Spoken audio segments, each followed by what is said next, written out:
once the conveyor closed,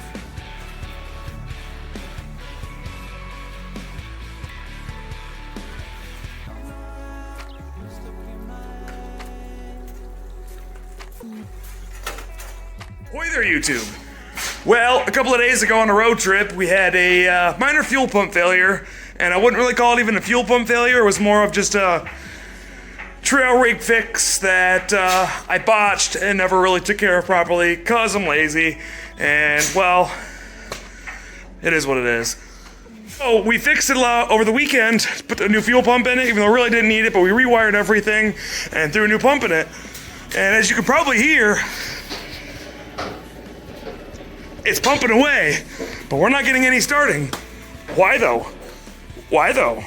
So it kind of smells like gasoline underneath here, and here's the pump right here with all the fancy wiring, fancy heat shrink and everything this time. So, I guess, well, hold on a minute. Let's see, that is to the tank over there. That is from the tank. I'm pretty sure the filter is supposed to be before it. So did I put the filter on backwards? Or did we maybe... Oh, yep. Look at that arrow pointing that way. So we put it in backwards.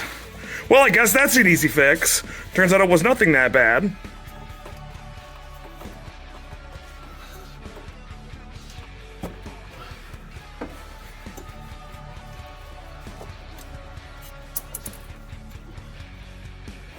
hey look, arrow, fuel.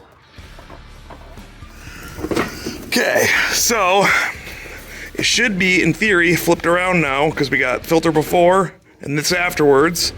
Kind of hard to see the arrow again, but I was looking right at it the whole time. Arrow that way, so we should be good to go. So go ahead and hit the key, Alex.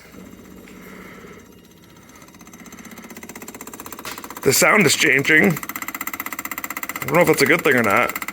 Go ahead and bump the pedal a few times and fire it up. Let's see what happens.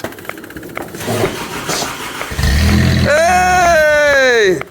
It's alive! We did a thing! Well, that's a little embarrassing for us, but, you know, sometimes you can rebuild an engine, rebuild the transmission, and you can't put a fuel pump in the right way. Yeah, well, you know, we all make mistakes. We've all been there, so I don't really have a whole point of this video. I was anticipating it being a lot worse than that, so I guess this will be a short, like, 2-minute video, and hopefully you at least got a laugh out of it. So, anyways, I'll catch you guys later. Adios.